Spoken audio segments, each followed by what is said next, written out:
Así comenzamos, dicho esto, el programa de Luis Novarecio. Mi nombre es Eduardo Bataglia y con el equipo de Luis te vamos a acompañar hasta las 10 de la noche. Hay un gran programa con invitados que ya se van acercando. Yamil Santoro, uno de ellos. Vamos a hablar de todo lo que ha ocurrido en esta semana, que fue verdaderamente caliente a nivel político. Pero quiero saludar ya mismo a Rosario Ayerdi y a Nacho Ortelli. Rosario, ¿cómo estás? Buenas noches, ¿cómo te va? Muy bien. ¿Qué hay para hoy? Un avance, a ver. Bueno, vamos a hablar de la arenga del presidente a sus propios ministros. Intentó dejar atrás el episodio de Olivos con su propio gabinete, al que le pidió salir a defender la gestión a partir de ahora.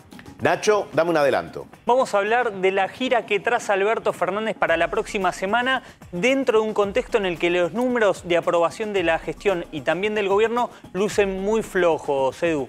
Marcelo Padovani está en Casa Rosada. Decíamos que fue una semana especialmente caliente, con muchísima información y con una reunión de gabinete como no había ocurrido hasta el momento, ¿no?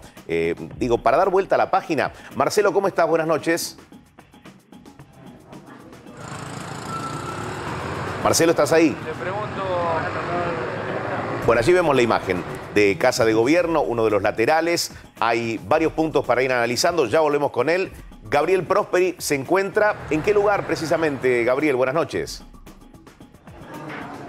Hola Edu, buenas noches. Mirá la imagen que te estamos dando. A ver. Fíjate si no se te hace agua la boca. A mí sí, Mirá. Sinceramente. El horario debe ser, la condición. Mirá, acá tenemos papas fritas en todos sus estilos. ¿Por qué? Porque hoy es el día de la papa frita, Edu. Así como lo escuchás. Mundial. Hoy es el día de la papa frita. Así que, mundial. Mundial. Exactamente, mundial. ¿Por qué se estableció el día de la papa frita? No está muy bien claro, pero es hoy. Evidentemente tiene que ver con esas fechas comerciales, de alguna manera, que se van imponiendo, y así surge la papa frita. Le voy a pedir a Ramón, Edu, Sí. que se acerque. Es el encargado de este local. Estamos en una muy tradicional casa de comidas, Sí. que tiene justamente la papa frita en su nombre, aquí en la avenida Corrientes y casi Montevideo. Y acá, como te decía Edu, tenemos los 6 tipos de papas fritas, ¿sí? Le vamos a preguntar a Ramón que nos desasne de cuáles son esos 6 tipos de papas fritas. Buenas noches, Ramón. Buenas noches, ¿cómo le va? Bueno, aquí tenemos la papa bastón provenzal. Esta es la común, la típica. Exactamente, la que nosotros hacemos en casa con la milanesa. Tenemos la papa noisette, nuestra papa que es la soufflé, la vedette de acá de la casa. Esta es como más flojita, como que tiene aire dentro. Exactamente. Y la que le gusta a los chicos, ¿no? ¿Con qué se acompaña habitualmente? Y con carne, pollo también. Exactamente. Te está hablando Eduardo Bataglia, Ramón, los presento. Eduardo, Ramón, están en contacto también. ¿Qué tal, Ramón? ¿Cómo ¿Cómo estás? le va? Buenas noches. Bataglia. Podrá ser el Día Mundial de la Papa Frita, pero Buenas como se las hace aquí en Argentina, me parece que no se iguala, ¿no? Porque además hay variedades. Estabas contando las papas a la provenzal, después tenías por allí la noisette, después las otras que parecen infladitas, y hay 3 variedades Papa más. noisette, Contame. la papa soufflé, Sí, la papa rejilla sí. y la papa pie. Esta es la más finita. Exactamente, la de la finita. punta. después ¿Y la tenemos, más pedida papa cuál es, Ramón? rústica, La más papa pedida. natural, papa española. Y nuestra vedette, acá la tenemos a la papa soufflé. A la soufflé, ¿no? Que acompaña todos los platos. O sea, exactamente, la carne, el pollo, lo que se pida viene con nuestra guarnición, que es la papa soufflé. Perdón, Edu, que me Sí, dale. invita, pero la papa frita a caballo, ¿es un invento argentino? Mira, no sabría decir, pero yo creo que sí. Creo que sí, que ese es invento nuestro. Y hay fanáticos de la papa frita a caballo, ¿no? Hay gente que pide exclusivamente eso, siempre. Papa frita, claro, eso sí, siempre. Siempre también ese es algo que nos piden siempre. Y bueno, es algo, la papa a caballos está también en nuestros platos. Y acá fíjate, Edu, el movimiento que hay, ¿no? Aquí ya con un aforo mucho más. Hemos estado aquí cubriendo muchas Sí. noches en la avenida Corrientes los aforos a medida que fue avanzando la pandemia, y fíjate cómo ya los comensales vienen llenando el local Sí, es con temprano, el aforo ¿no? permitido en estas circunstancias pandémicas. Es temprano, pero fíjate ya cómo estamos. Hay muchos que están eligiendo, otros que ya están comiendo, están saliendo de los teatros de las primeras funciones. Hoy la mayoría de los teatros aquí en la avenida Corrientes tienen 2 funciones, por eso es que van saliendo algunos de la primera tanda y ya se toman una cervecita, papas fritas. Acá los señores se están comiendo una porción de papas fritas justamente a caballo. ¿Podemos molestar un segundito? ¿Fanático de la papa frita? Sí, papa frita es alimento cotidiano. Y a caballo, insuperable. Así, perfecto. Y ahora con un poco de provenzal para acompañarlo bien. ¿Y el plato principal? No, un poco así surtido, una espinaca con salsa blanca, una morcilla y todas estas cosas. Bueno, livianito. Muchas gracias, ¿no? buen provecho. Cosa de todos los días, Ahí como está, dijo la papa caballo Gaby. típica, Como dijo, agradecerle, buen provecho, que lo disfruten, cosa de todos los días. Digo, mamita, ¿no? Todos los días papa frita. Ahora, la pregunta Sí. es, no sé si está Ramón por ahí.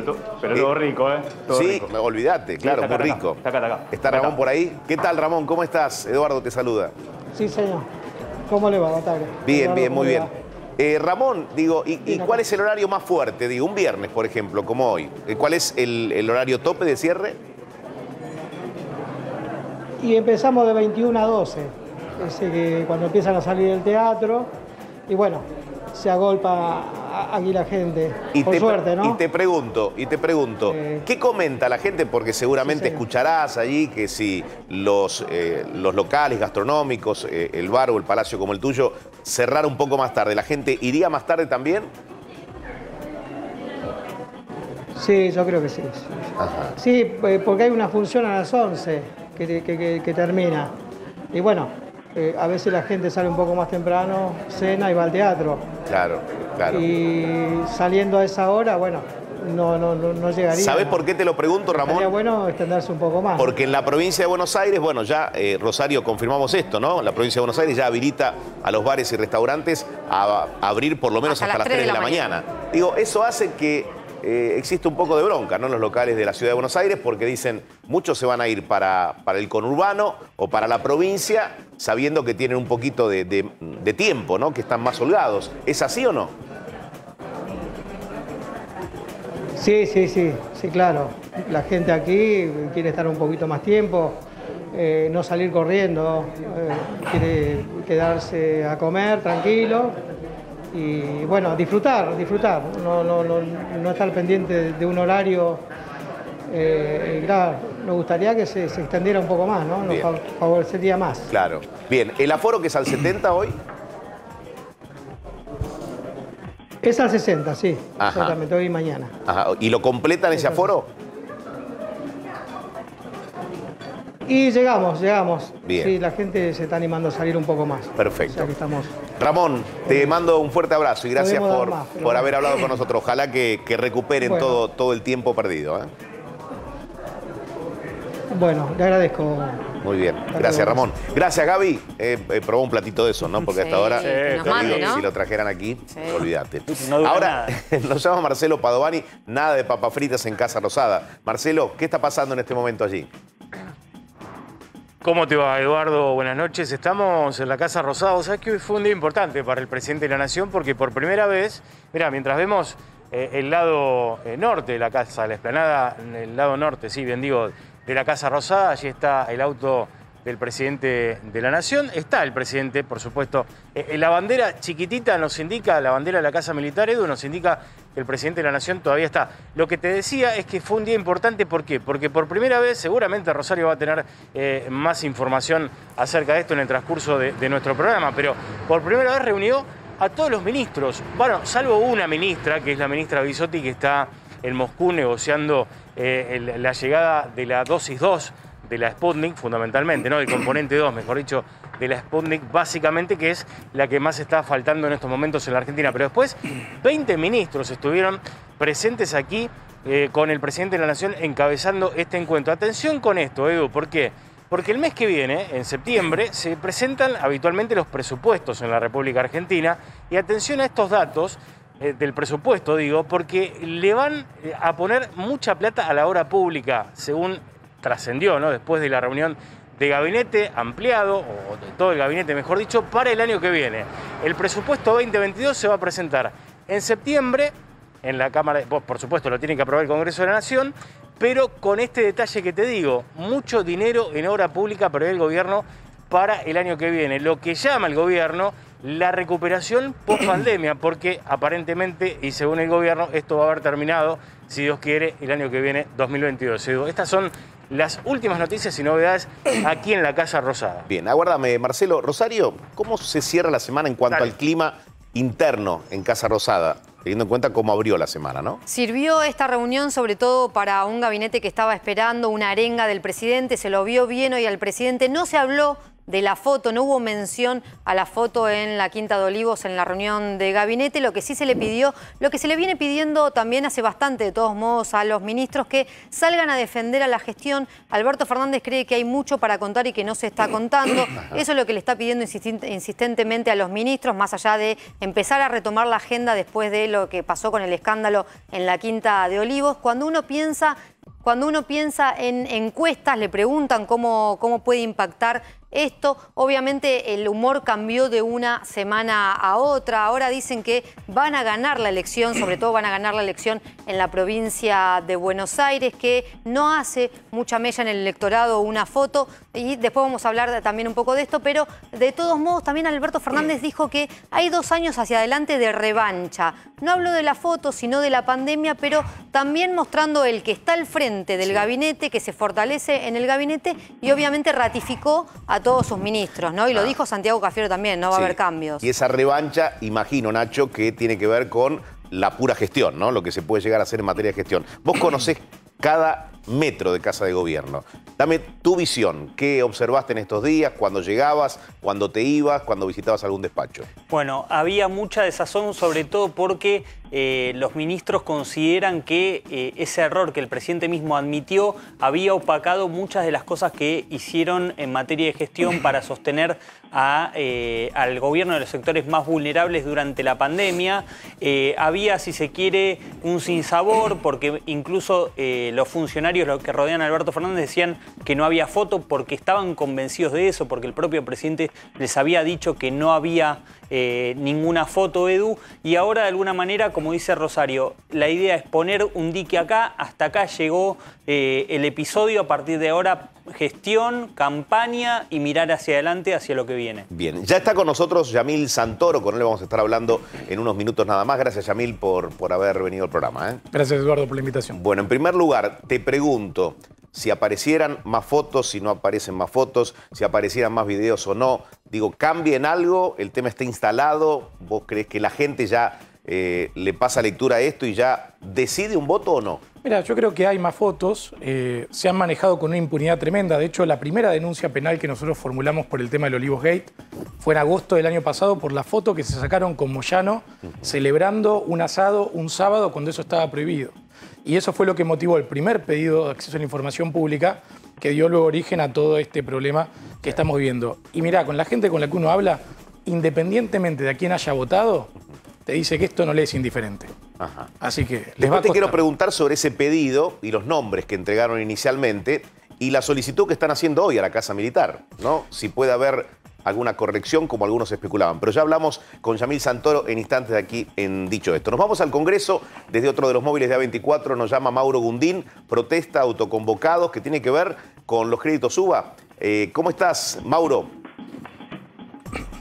Hola Edu, ¿cómo estás? Buenas noches. Bien lo decía vos, pero antes de dar detalle de lo que aconteció durante gran parte del día aquí en Congreso, quiero mostrarte esta imagen porque verdaderamente es hermosa. Así está iluminada la fachada del Congreso. Con estos colores, haciendo alusión a la diversidad.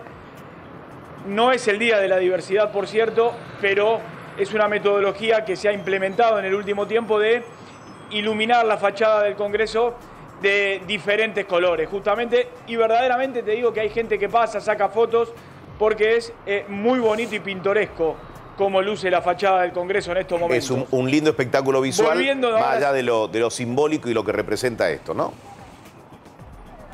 Sí, sin lugar a dudas, y de hecho te digo, en serio, Edu, la gente pasa por aquí y saca fotos porque es muy bonito, es muy bonita la imagen, Sí. muy pintoresca y la verdad que es llamativa.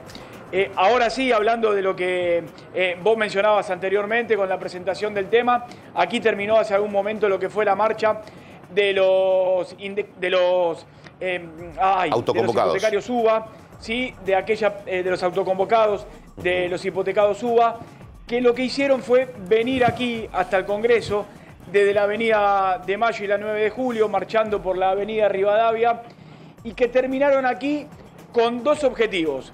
Como primera medida, que el Parlamento pueda debatir en una audiencia pública el tema y que se promulgue una ley con respecto a estos créditos que, según ellos, por lo que aducen, en este último tiempo han tenido un incremento de 7% mensual y que va a terminar a lo largo de este año con casi un 80-90% de incremento.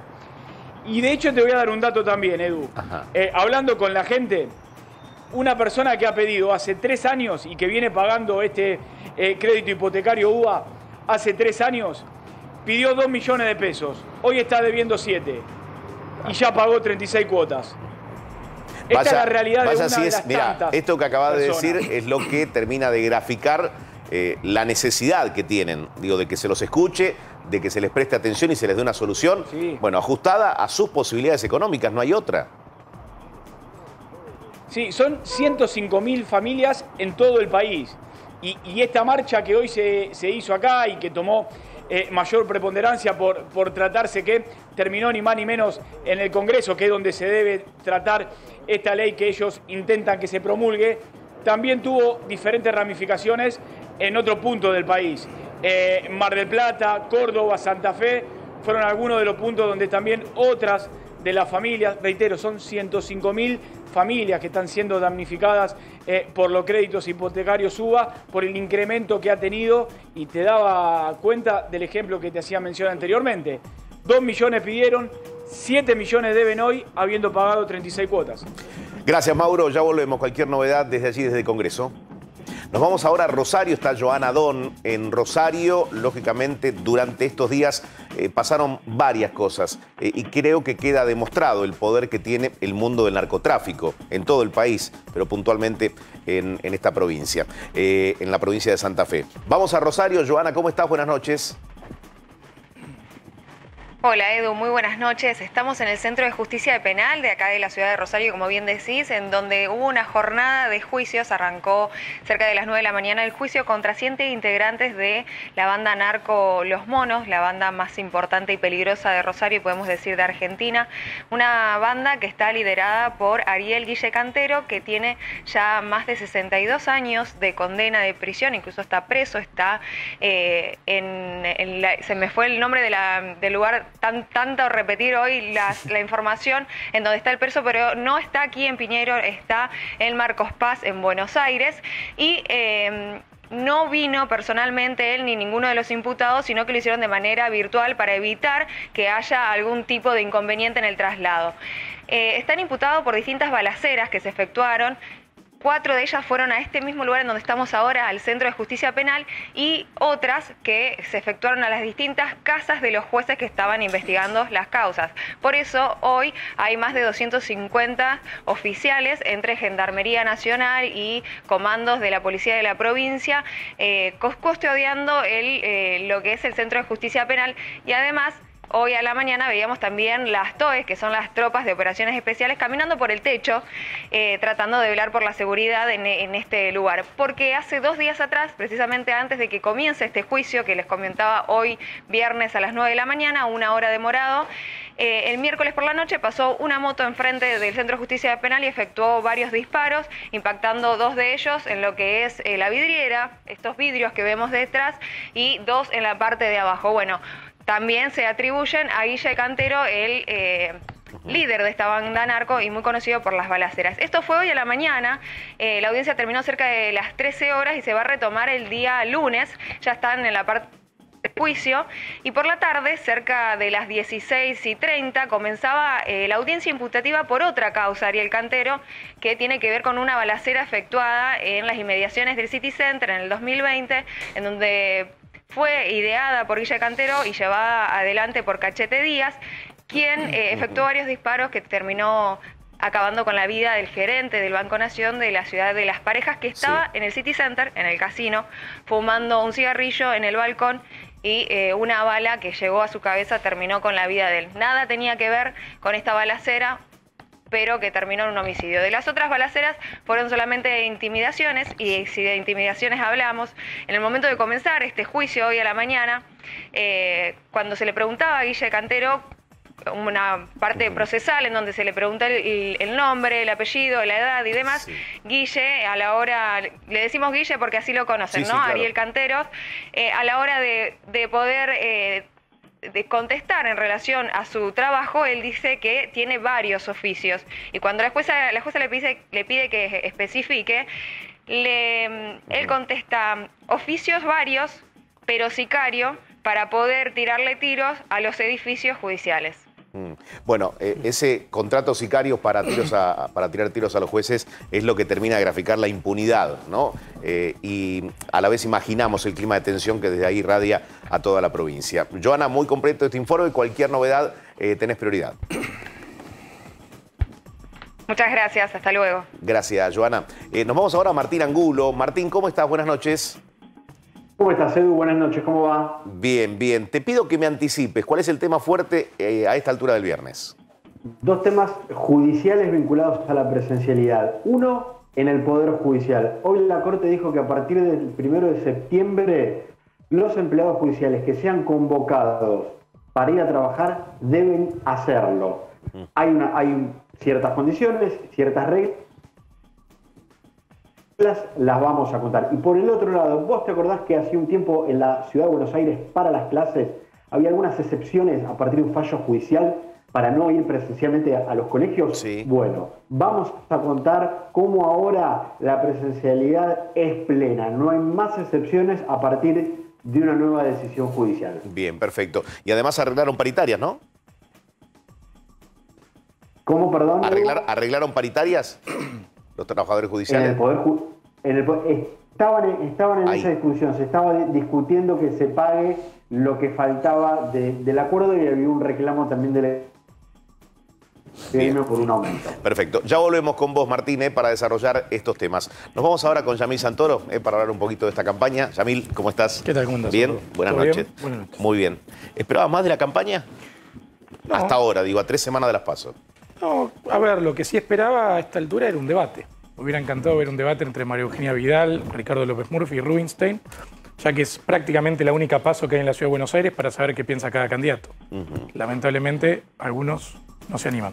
¿Está nacionalizada la campaña también, la de los precandidatos en la ciudad?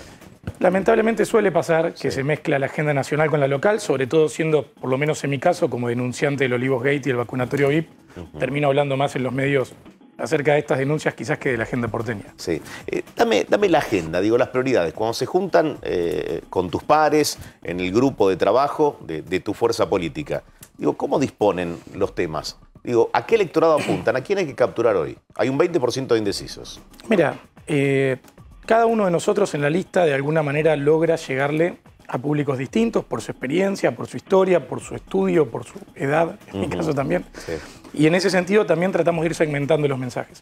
En mi caso particularmente lo que más me interesa es aumentar las condiciones de posibilidad para que se creen empresas y se genere empleo. Me parece que son dos temas fundamentales que tanto a nivel nacional como a nivel ciudad hay mucho que se puede hacer, sobre todo bajando impuestos y simplificando regulaciones, para que hoy muchísimas de las personas que se han quedado sin trabajo a causa de la pandemia y demás, rápidamente puedan volver al mercado laboral. Y ese es uno de nuestros puntos de trabajo. Yamil, hay un técnico como López Murphy que puede definir cómo sería ese esquema para bajar impuestos. Algo que hasta el momento quizás muchos intentaron o muchos prometieron y no se llevó a cabo, ¿no? Hay experiencias muy buenas. Hoy escuchaba al intendente de Capitán Sarmiento que decía, hemos bajado las tasas municipales, se reacondicionó todo el tema impositivo y hoy hay casi... y mejoró la recaudación. Mejoró la recaudación, no hay morosidad. Exactamente. Entonces yo digo, con un técnico con López Murphy en el equipo encabezando tu fuerza, digo, ¿están dadas las cosas? ¿Van a explicar el cómo en campaña? Bueno, creo que esa es la gran particularidad de nuestra lista. No solamente tenemos el diagnóstico sobre qué hay que hacer, que eso lo pueden tener varios candidatos, sino que sabemos el cómo y podemos explicarlo. Y ese es el gran valor agregado que nosotros traemos, no solamente a esta interna, sino a la discusión pública hoy en Argentina. Y esto que vos mencionás es clave, porque los políticos todo el tiempo vienen, se sientan acá, te dicen, che, voy a bajar impuestos, poner plata en el bolsillo de la gente, voy a activar la economía, subir la perilla de la economía, como decía el presidente, y después cuando tenés que enfrentar con los fierros, se complica. Cuando decís los políticos, ¿considerás que no pertenecés todavía a ese palo? Mira, yo hace 15 años que estoy trabajando para que haya una fuerza nueva en la política argentina, como ahora representa Republicanos Unidos. Creo que la gran diferencia entre ser parte de la corpo política y no serlo es que yo no tengo problema en decir cuando algo está mal, independientemente de quién lo haga, sea el mismo espacio o no. Y eso tiene más que ver con sentirse parte de la casta política o no. Y en mi caso, siempre fui un outsider. Cuando un político como vos dice esto, es porque considerás que otros no reconocen los errores, ¿no? Bueno, a ver, yo veo que hay candidatos que acomodan su distrito en función de lo que le conviene en lugar de sus compromisos asumidos públicamente. Por ejemplo. María Eugenia Vidal, claramente. Creo que en ese sentido también hay un compromiso que nosotros vamos estableciendo con nuestros votantes y que hay que mantener esa palabra porque si no vamos depreciando la política. Lo mismo con el presidente de la Nación. Lo decían ustedes en la apertura del programa. Si alguien sanciona una ley y es el primero en violarla, ¿con qué autoridad después le pide al resto de las personas que hagan sacrificios? Y eso es lo que ha irritado a la ciudadanía y por eso van a ser castigados en las urnas. ¿Te sorprende lo que pasó en Olivos? O, digamos, más allá de que se haya conocido una foto, un video, o que existan más. ¿Te sorprende que haya pasado eso? No, porque ellos se creen genuinamente por encima de la ley. Lo dijo Zanini muy claramente cuando estaba tratando de justificar lo de Berbisky, que era vos sos un tipo muy importante, vos tenés que estar vacunado. No te tenés que sentir avergonzado de que te hayas salteado la fila, que te hayamos puesto por arriba del resto de los argentinos, porque ellos se creen más importantes que el resto de los argentinos. Bien. ¿Crees que es un delito claramente o es un error? Y si considerás que el presidente pidió disculpas o todavía falta ese pedido de perdón a la gente. ¿Qué disculpas? No hubo disculpas. No, por eso te pregunto. Para mí no hubo un pedido de perdón hacia la ciudadanía. Primera cuestión, pero aparte no es relevante. Cometió dos delitos, no un delito, dos delitos. Por un lado violó la propia normativa sanitaria por él dispuesta, pero además él era la persona responsable como máxima autoridad de la Administración Pública Nacional de hacer cumplir la normativa por él mismo sancionada. En el momento que los funcionarios alrededor suyo, de Casa Militar y demás, dejan entrar a cualquiera a la Casa Rosada o a la Quinta de Olivos, y en ese marco se desvía de la norma, hay un abuso de autoridad. Entonces el presidente tiene que rendir explicaciones ante la justicia y el cumpleaños de Fabiola es apenas un incidente. ¿Puedo decir que hay más hechos? No, hubo. Nosotros en el expediente hemos denunciado el asado de fin de año de la Quinta de Olivos, el cumpleaños del presidente que lo estamos ingresando. Después hay irregularidades como el diputado Taileade, que fue este asado de fin de año y un día antes había presentado un certificado médico para no ir al Congreso presencialmente. Entonces, a medida que vamos investigando, vamos encontrando que adulteraron los registros oficiales, que mienten en declaraciones juradas, que agarran y hicieron cualquier joda en Olivos, que el perro del presidente tenía clases particulares mientras nosotros no podíamos buscar a nuestros hijos. Entonces, en todo eso hay una conducta que se ve sostenida en el tiempo al margen de la ley. Yamil, cuando ves a la vicepresidenta Cristina Fernández que sale a respaldarlo, a bancar al presidente y demás, ¿lo fortalece o lo debilita? Enseguida me lo contestás. Hoy habló Santiago Cafiero. En una semana en la que quizás se volvió a hablar de otra manera, con otras palabras, de los funcionarios que no funcionan. Santiago Cafiero decía esto. Y con respecto a Olivos, el presidente ya lo explicó, ya quedó detallado, así que no, allí no hay, nosotros no encontramos más temas como para agregar. ¿Cómo? No entiendo si hubo o no hubo más. No. Con respecto a si el presidente está a disposición de la justicia, sí, naturalmente. No lo han citado, no tiene ninguna citación. Entonces él tiene... todavía no tiene ninguna citación. Todavía no tiene ninguna citación el presidente y siempre va a estar dispuesto a responder a la justicia como siempre lo ha hecho como hombre de derecho que es. La palabra del jefe de gabinete, yo conté 5 no. Claro, hubo más fiesta, hubo más encuentros del tipo del cumple de Fabiola. No. Sí, dijo. En realidad parece que se traba ahí el jefe de gabinete, pero estaba estaban tirando fuegos artificiales afuera, entonces lo callaban, lo tapaban. Interfirió eso. Exactamente, y la pregunta del periodista no se ve en ese momento, que le dice... porque se había olvidado de contestar, le dijo, ¿hubo más reuniones sociales? Y él dice que no. A propósito de lo que trascendió hoy, una publicación de Hugo Alconadamón en el diario La Nación, de que 9 días antes del cumpleaños de Fabiola, el presidente habría recibido a su hermano, Pablo Galíndez, hermano por parte de su mamá. Varias veces. Pablo Galíndez, y había tenido al menos un encuentro, una cena. Alconadamón hace referencia a varios, pero pone especial énfasis en una cena, un día que habría estado más de 3 horas Pablo Galíndez. Obviamente estos datos son sacados del listado de ingresos y egresos que publicó el gobierno de Olivos. Ahora, el jefe de gabinete dice que no hubo más reuniones, al menos eso es lo que le transmite el presidente. Recordemos que antes de que trascendiera la segunda foto y el video, el jefe de gabinete también había dicho lo mismo y obviamente la realidad lo desmintió. ¿Respondió todo, Cafiero? ¿Te fuiste con alguna ¿Alguna duda del lugar? No, respondió todo. Lo que sí evitó dejar la frase completa, Edu. Fue hábil Cafiero cuando le pregunta al periodista, no dijo no hubo más reuniones, sino que dijo no. ¿Es uno de los funcionarios que está firme hoy? Sí, sin ninguna duda. No es cuestionado por nadie, digamos, puertas adentro. Cuestionados son todos los funcionarios que rodean a Alberto Fernández, pero el presidente respalda a su entorno. El jefe de gabinete había sonado como candidato, Alberto Fernández resistió y lo mantuvo porque es su alter ego. Yamil, ¿qué captás de lo que dijo Santiago Cafiero? Que no sean tacaños y le paguen por lo menos unas clases de actuación. Si lo van a mandar a mentir así, por lo menos, ¿no?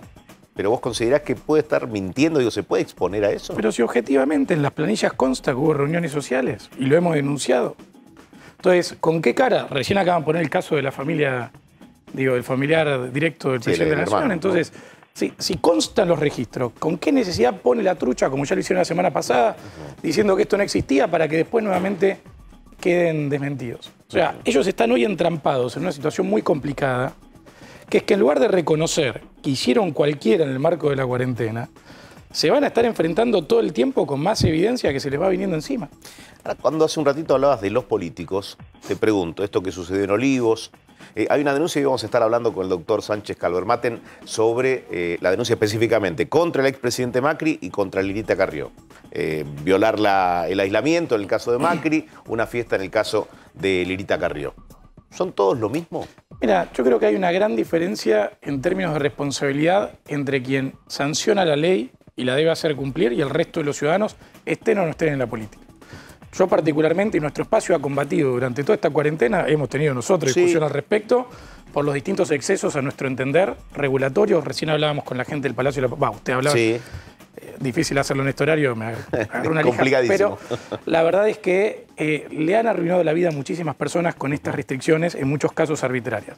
Ahora, yo creo que es tremendamente violento cuando quien sanciona la ley es quien lo incumple. Entonces, el presidente. Que es el caso del presidente. Sí. El resto de los ciudadanos... Está bien, pero un expresidente sabe que después de 40 y pico de días en el exterior tiene que, digamos, adaptarse a lo que diga el cumplimiento de la norma, es decir, hacer el aislamiento en su casa. Yo no voy a defender a Macri. Lo único que entiendo de esto que le armaron es que él se había desplazado de domicilio de un domicilio al otro, había notificado. Eso dijo su abogado, eso es lo que sé. Ahora, de vuelta, no conozco el expediente, problema de Macri, y en todo caso hará las explicaciones del caso. ¿Se devalúa, digamos, Macri como figura política ante algo así o no? No. ¿Consideras que su electorado es duro y lo Pero es que no creo que pase por ahí, porque creo que la gran mayoría de las personas entienden que el problema está cuando uno tiene contradicciones en el mensaje. Por lo menos Macri no ha sido uno de los que iba con el dedo acusador diciendo vos sos un asesino por juntarte con tu abuelo o vos sos una mala persona por salir a dar una vuelta en la plaza.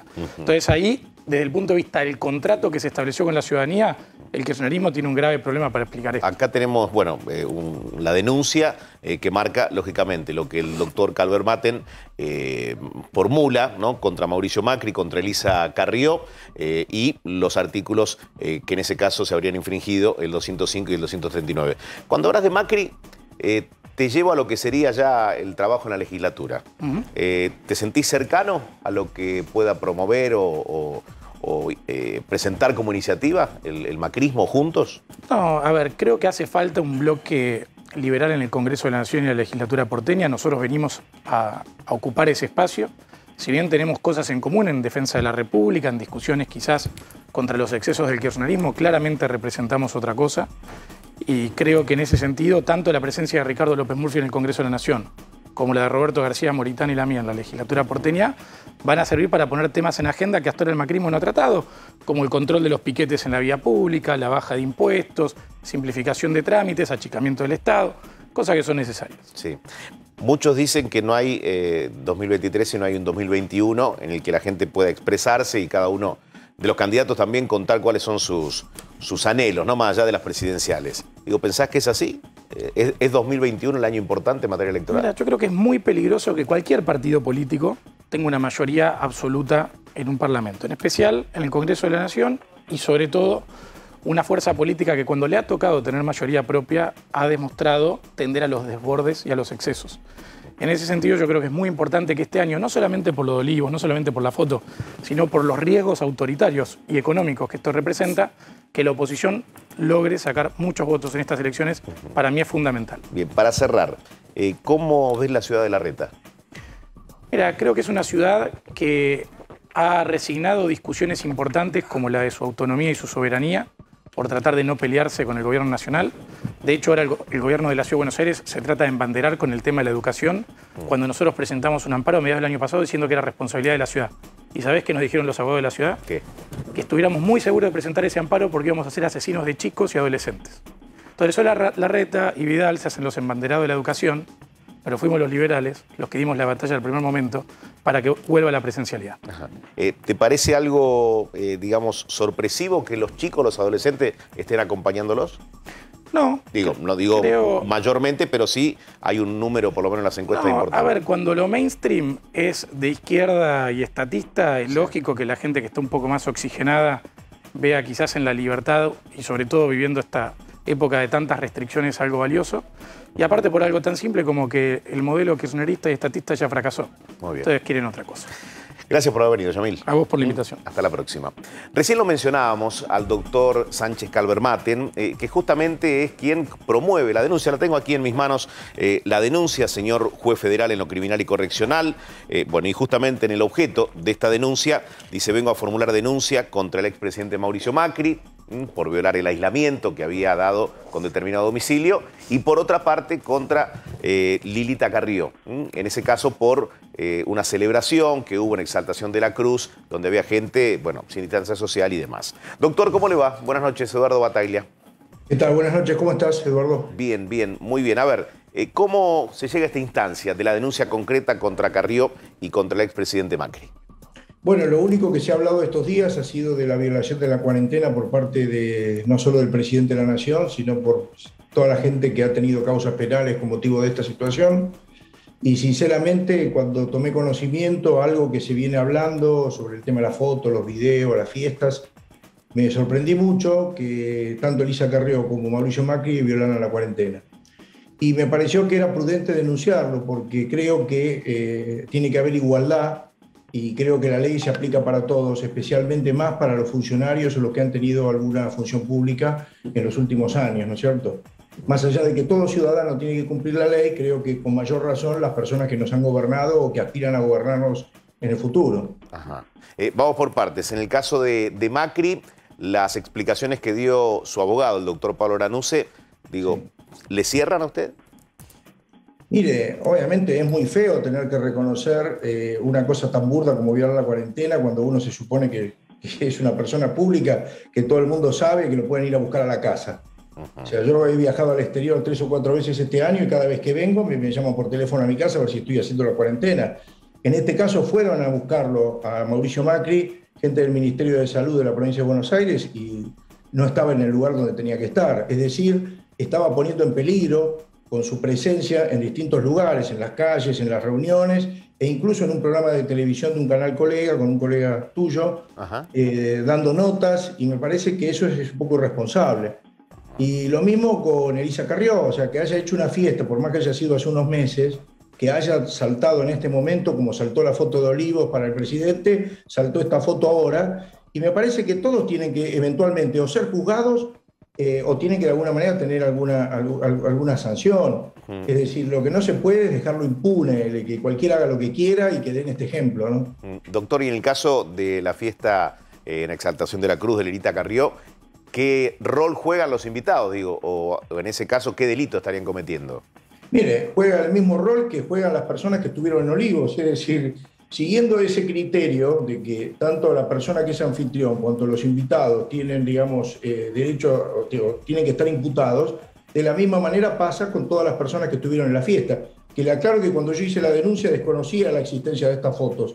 Ahora que veo estas fotos veo que hay muchas personas, digamos, algunos que tienen rango público, que deberían estar incluidas dentro de esa denuncia.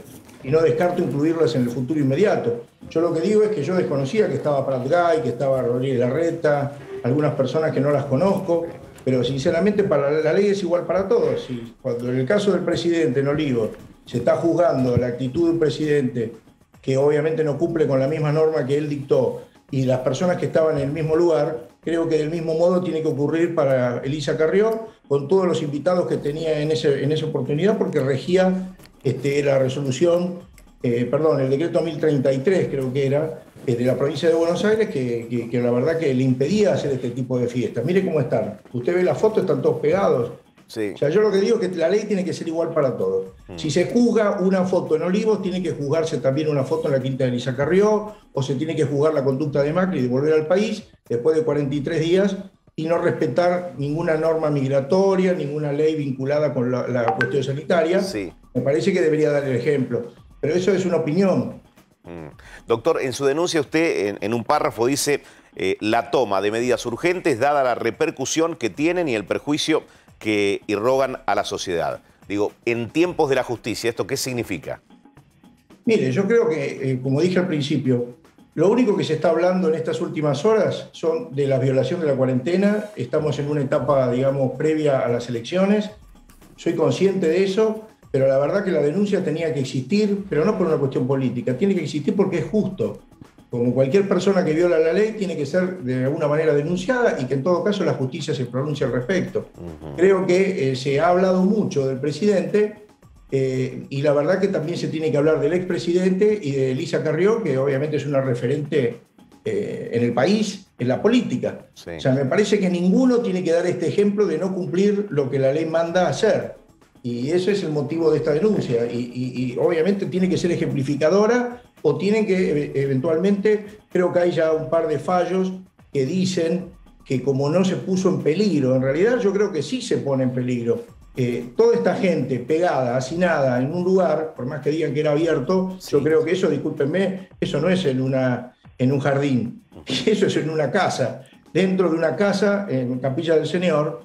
Y además tampoco me gusta la explicación que dieron con un comunicado donde explican que Exaltación de la Cruz no acataba ninguna medida y que no había ninguna prohibición. Eso es falso, porque yo asesoro personas que tienen campos que explotan para fiestas, justamente en Exaltación de la Cruz, y tuve que ir al municipio justamente a hablar para tratar de ver cómo podíamos hacer para poder llevar adelante fiestas que mis clientes querían hacer y no pudieron. Entonces no entiendo por qué Carrió puede y mis clientes no. O sea, creo que es algo injusto y por eso creo que tiene que haber un ejemplo. A ver, doctor, para hablar de lo de Carrió, el festejo en Exaltación de la Cruz, esto fue en momentos en que regía el DISPO, ¿no, Rosario? Diciembre, 26 sí, el de 26 diciembre. de diciembre. Y esa o es sea, la discusión, distanciamiento social. Sí, esa es la discusión con Elisa Carrió en el entorno, que dicen que no en Exaltación de la Cruz se podían hacer estos eventos. Desde la provincia también lo que dicen es que nunca estuvieron permitidos estos eventos en ningún distrito. Ajá. Ahora, doctor, más allá de esto que dice Rosario, cuando uno ve la foto, ¿no? ¿Cómo cuesta dar el ejemplo, no? O cómo cuesta decir, me invitan a tal lugar, no voy. Digo, como nos pasa a cada uno de nosotros, ¿no? Donde hemos rechazado a lo largo de un año cualquier tipo de invitación que no tenía que ver o que nos hacía ruido porque no empatizaba con la cuarentena. Bueno, precisamente lo que vos decís es así. Nosotros tenemos una vida social bastante movida, me refiero en mi caso puntual, y yo tuve que respetar la cuarentena. Bueno, y todo el mundo tiene que hacer lo mismo. Y me parece que a mí lo que más me indignó fue escuchar justamente el otro día a Macri, que lo criticaba Alberto Fernández, porque decía que era una vergüenza, que tenía que dar el ejemplo, y me parece que él está en la misma situación. Es decir, yo creo que no podés escupir para arriba. Así que no puede ser que uno critique lo que hace. Es decir, es algo que es increíble. La verdad que me parece desfachatado, o sea, no lo comparto. ¿Nacho? Doctor, en esta indignación que usted plantea, que obviamente es una sensación propia de usted y que lo ha plasmado en una denuncia, ¿no le ha generado la misma indignación la aparición de las fotos de Alberto Fernández, de la Quinta de Olivos, después de un mensaje tan concientizador que enviaba el presidente el año pasado, en medio de ese aislamiento, en medio del desconocimiento por el virus? Digo, analiza plasmar una denuncia similar como la que ya presentaron algunos dirigentes opositores por este tema contra el presidente? Le comento, yo la conozco a Guadalupe Vázquez y esa denuncia ya estaba hecha. O sea, no significa que yo esté haciendo la denuncia contra Macri y Carrió y no lo hubiese hecho contra Alberto. No, por eso, validándolo a usted. Cuando claro. He tenido que denunciar a Alberto Fernández lo hice. Validándolo a usted, doctor. Lo que correspondía era denunciarlo a Macri. Por eso, validándolo a usted, le planteo, si usted, evidentemente, si su intención fuera la misma, hablaría doblemente bien de usted porque está saliendo de la grieta. En este país, lamentablemente, vamos de un lado a otro de la grieta política y todo está siempre marcado por esa sombra constante que lamentablemente le hace mucho daño al país. Se lo pregunto por ese tema, confiando en la indignación suya, por eso.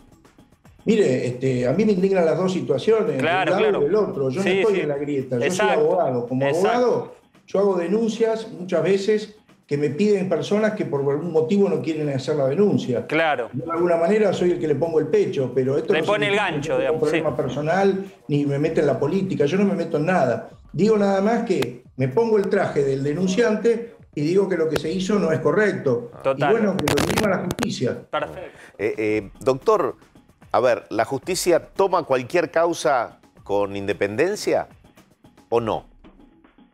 Qué buena pregunta me haces. Lamentablemente la grieta existe también en la justicia. La grieta existe también en la justicia. Pero yo igual siempre confío en que siempre hay buenos jueces, buenos magistrados, personas, buenos fiscales que pueden distinguir entre lo que está bien y lo que está mal y tratar de buscar, digamos, las soluciones que la ciudadanía necesita. Yo creo que es mejor hacer la denuncia y que se despeje cualquier incertidumbre sobre un episodio puntual, sea el de Olivos, sea el de Macri volviendo de Europa o sea de Carrió en Exaltación de la Cruz, que obviamente eso quede en el común denominador de la gente que queda molesta, porque la verdad que es una vergüenza lo que pasa. A nosotros nos encierran, a todos, a usted, a mí, a todas las personas, y resulta que las personas que tienen poder pueden hacer lo que quieren. Y yo creo que eso se acabó, no debe ocurrir más. Doctor, para que nos quede claro a todos, no quiero dividir a la gente y a nosotros, porque nosotros también necesitamos claridad en sus palabras para saber si encontraran culpable o responsable de lo sucedido, tanto al presidente de la Nación, a Fabiola Yáñez, a los invitados, y en el caso de Macri, Carrió y los invitados de Carrió. Digo, ¿esto se traduce en qué condena? Mire, el artículo 205 habla de una condena de 6 meses a 2 años. El artículo 209 creo que es el de la desobediencia, y obviamente concursan entre sí.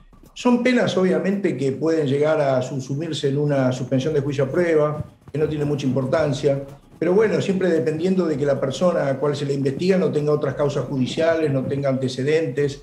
Ese es el único motivo que podría llegar a profundizar o agravar la situación de cada uno. Pero repito, yo creo que lo que más importa no es tanto la condena, digamos, a algo, porque yo creo que acá no habría nunca una condena de cumplimiento efectivo, de pena, pero bueno, creo que el hecho de quedar con antecedentes también es importante. Como mensaje, dice usted. Y más para un político, ¿no? Que después tiene que volver a presentarse y tiene que tener, digamos, ficha limpia, como están pregonando en varios, desde hace bastante tiempo, colegas suyos, que hablan de ficha limpia. Yo creo que una persona que se presenta a un cargo político tiene que tener la ficha limpia, es decir, esa es la verdad. En la práctica no pasa. Usted sabe que ha asumido una presidenta de la Nación con montones de expedientes, algunos de los cuales se han ido cayendo en este tiempo, y en su momento Macri asumió la presidencia procesado, ustedes lo recordarán. Doctor, la última. El doctor Mauricio de Alessandro, que representa a Estefanía Domínguez, ¿no? Amiga de Fabiola Yáñez, bueno, plantea algo que me gustaría que usted me dé su postura. La inconstitucionalidad del decreto que estaba vigente en aquel momento en el que se llevó a cabo la fiesta de cumpleaños. ¿Qué piensa usted acerca de esta inconstitucionalidad del decreto? ¿Es alocado, es disparatado? Mire, yo lo escuché a Mauricio, que de paso si está en el programa lo saludo, y me parece que es muy coherente lo que él dice. Yo creo que es muy posible que sea inconstitucional el decreto. Cuando en algún momento, cuando arrancó todo esto, me preguntaron a mí sobre el tema, yo también había pregonado esa posibilidad, o sea que podía ocurrir que fuera inconstitucional. De todas maneras, hasta que la declaración de inconstitucionalidad no se produce, las causas siguen avanzando. Es más, creo que en la causa, en el tribunal donde tramita, la Fiscalía y Tribunal donde tramita la causa de Olivos, ya ha habido un antecedente donde el propio fiscal, si no me equivoco, ya impulsó, digamos, el cierre del expediente precisamente porque no veía muy claro el delito de peligro, en este caso porque no se había puesto en peligro algo puntual, en un caso que tuvo, según lo que escuché, y obviamente la constitucionalidad es un tema importante. Comparto un poco lo que dice Mauricio, y la verdad creo que sería algo políticamente correcto para todos, porque si realmente termina así, creo que se caen las 15.000 causas que hay dando vueltas, se cae la causa de Olivos. Sí, pero hay una avalancha de demandas. Es mejor que una amnistía. Si usted lo analiza, es mejor que una amnistía. Sí, pero hay una avalancha de demandas, digo, si sucediera algo así como la inconstitucionalidad del decreto. Bueno, yo creo que tratándose de temas penales probablemente no creo que tenga mucha importancia la cuestión económica. Okay. Porque obviamente es un delito, repito, que si bien es grave y debería tener una pena mayor, es leve para lo que en definitiva representa. Fíjese la pena que le acabo de mencionar. Sí, Doctor, muchísimas gracias por haber hablado con nosotros. No, gracias a ustedes por haberme llamado y saludos para todos. Muchas Buen gracias. fin de semana. A ver, enseguida ya estamos con Matías Tombolini. Vamos a hablar de economía. Vamos a hablar de lo que piensa un precandidato que de economía sabe. Vino con libros, ¿no? Veo que está haciendo apuntes, está tomando nota. Sí, Matías, siempre va con venir, libros. Siempre llega y con bueno, libros. pero también es muy generoso, nos hace llegar cada uno de sus libros. Enseguida vamos con vos, Matías. Rosario.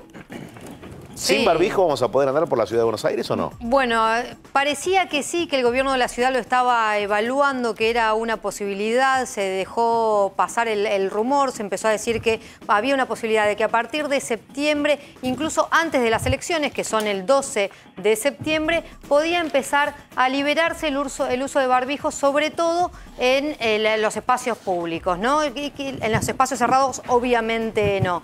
Ahora, en el gobierno nacional hoy descartaron de plano esa posibilidad. No va a haber una liberación del uso de barbijo ni en la ciudad de Buenos Aires ni en el resto del país. Es una decisión que dicen en el gobierno que se tiene que tomar a nivel nacional, que también se tiene que tomar incluso desde el COFESA, entre los ministros de salud, entre Carla Bisotti, la ministra de Salud Nacional, y el resto de los ministros. Y no es una posibilidad, sobre todo porque, como hablábamos al principio, decía Nacho, próximamente, en 4 semanas, el gobierno cree que va a estar la variante Delta circulando. Es la variante más contagiosa, que genera mayor cantidad de contagios de coronavirus, por lo cual descartan en el gobierno que el gobierno de la ciudad pueda emitir una resolución en este sentido. Se sigue usando el barbijo al aire libre y obviamente también en espacios cerrados. Se toma como referencia o como experiencia lo que pasa en otras partes del mundo porque es muy disímil, ¿no? Lo que adoptan las autoridades en distintas ciudades. Sí, se toma como referencia, se mira, pero incluso hubo países o hubo ciudades en donde se liberó el uso de barbijo y se tuvo que volver a utilizar. O sea, por lo cual, por ahora ni siquiera hablan de una posibilidad de levantar el uso de barbijos hasta que no se termine la tercera ola, o sea, hasta que no estén vacunados más argentinos y hasta que la tercera ola no pase en Argentina. Gracias, Rosario. Está Matías Tombolini con nosotros. Matías, ¿cómo va? ¿Qué tal? ¿Cómo estás? Bien. Qué lindo verte. Hace tiempo no nos veíamos. Hace mucho que no hablábamos. ¿Arrancando a las 5 de la mañana? Sí, arrancamos muy tempranito. Y aquí estamos firmes. Bueno, a raíz de lo que decía Rosario, te quería preguntar, ¿se hizo mucho más largo de lo que creías vos o imaginábamos todos el tema de la pandemia? Sin lugar a dudas. De hecho, si vos mirás el presupuesto de 2021, cuando lo presenta el ministro Guzmán, no estaba la segunda ola, no estaba en los planes de nadie, ni acá, ni en el hemisferio sur, ni en el hemisferio norte.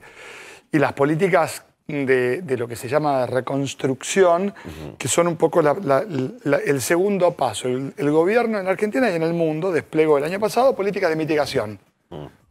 Cayó una especie de bomba nuclear, onda expansiva, ¿qué hacés? Construís búnkers antibomba para mitigar el efecto expansivo de esa bomba. Se empezaron a pensar políticas de reconstrucción para este año que durante un par de meses se vieron afectadas por la llegada de la segunda ola y la restricción propia que hubo que tener respecto de la movilidad de la población. ¿Qué anotas ahí lo que te pide la gente? Vos sabés que anoto datos de todo tipo. Lo último que anoté fue ayer compartí una charla con el secretario PYME, con Guillermo Meredith. Y bueno, vos sabés que yo soy vicepresidente del Banco Nación y Guillermo contaba la cantidad de créditos a las PYME que se dieron desde el 2020 hasta acá. 658.712. ¿Cuántos créditos se dieron tomando todo, Sí. hay que ser justo, tomando créditos a tasa cero para monotributistas, para los créditos que hoy tienen gastronómicos, que hoy tiene quien está en el sector Todo turismo, lo que se ha todo. otorgado. 2019, créditos a PYME, con el subsidio de FOGAR, que es el fondo de garantía justamente para estos créditos. ¿Cuánto? 1.662. Poneme las dos cifras de nuevo. 1.600. 658.712 Ujú. contra 1.652. Antes de la pandemia y en pandemia. No, antes de Alberto y con Alberto. A ver, ¿te acordás lo que hablábamos cuando yo estaba de tu lado del mostrador? Sí. Tombo, dólar o levac. ¿Qué te parece los bitcoins? Mirá que oro o plazo fijo. La Argentina discutía la timba hace un par de años. ¿Se acabó la timba ahora? Venía a pedir prestado al banco. ¿Sabes qué tasa te cobramos? 24%. Cuando yo llegué al banco, ¿sabes qué tasa te cobraba el banco?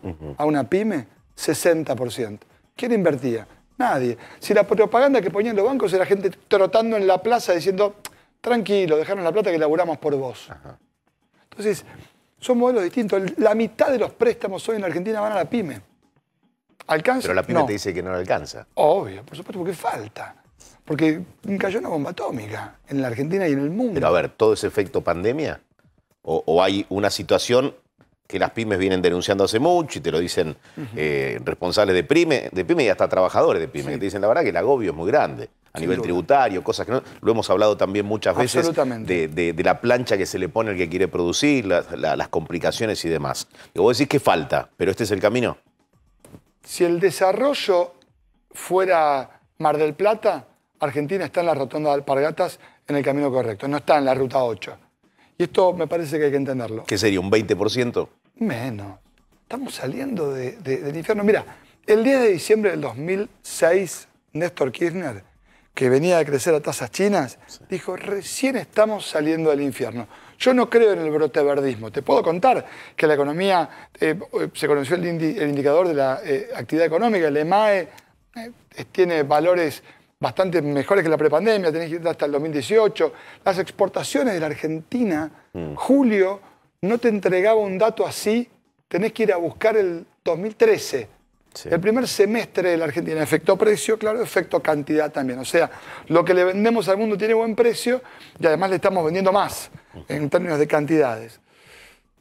Pero que falta todo el camino todavía. Sí, vos mencionabas a Néstor Kirchner, año 2006, tercer año de su mandato. Sí.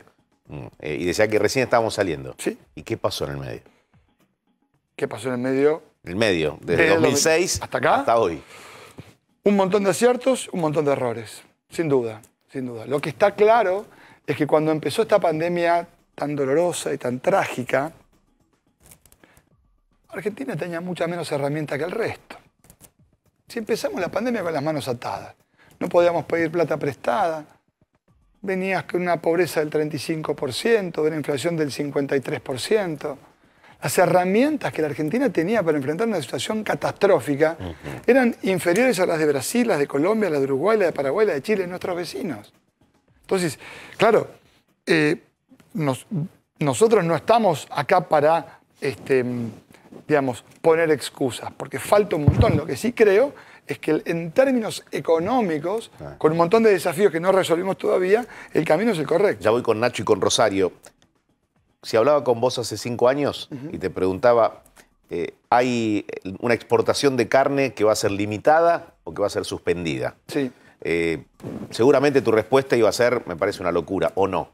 ¿Me estoy equivocando? A mí no me parece correcto la restricción. ¿No te parece? ¿Y hay margen, digo, desde el Banco Nación o en el gobierno consideras que hay margen para decir, me parece que no es por acá? Mira, el Frente de Todos es un frente heterogéneo en los bordes y homogéneo en el centro. Sí. ¿Qué quiere decir esto?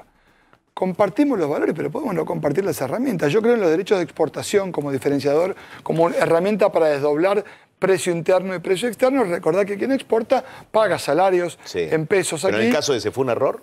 Digo, porque no se tradujo en una baja del precio de la carne. Yo creo que fue un instrumento para sentar los actores a la mesa. A mí me gusta mucho más el otro esquema. Yo creo que hay un proceso, pero como solución de mediano plazo a mí me parece que es incorrecta. ¿Nacho? Sí, Matías, quiero saber tu opinión respecto a los niveles de emisión del gobierno de Alberto Fernández desde que asumió. Hubo obviamente una pandemia, hubo que atender a sectores vulnerables, se apeló a la emisión como un instrumento para poder atender esa carencia, pero ¿te preocupan desde el punto de vista de economista, te preocupan esos niveles de emisión? ¿Crees que la inflación que hoy estamos viendo es producto de emisión previa o es producto de emisión actual? No, de emisión actual no, claramente tiene que ver con factores monetarios la inflación, pero no es el único. Yo comparto la visión del ministro. Para mí la inflación es un fenómeno de características multicausales. Pero si la emisión monetaria no tuviera nada que ver, entonces en vez de cobrar impuestos, imprimiríamos billetes. Claro. Sería mucho más fácil. ¿Qué alternativa tenía la Argentina?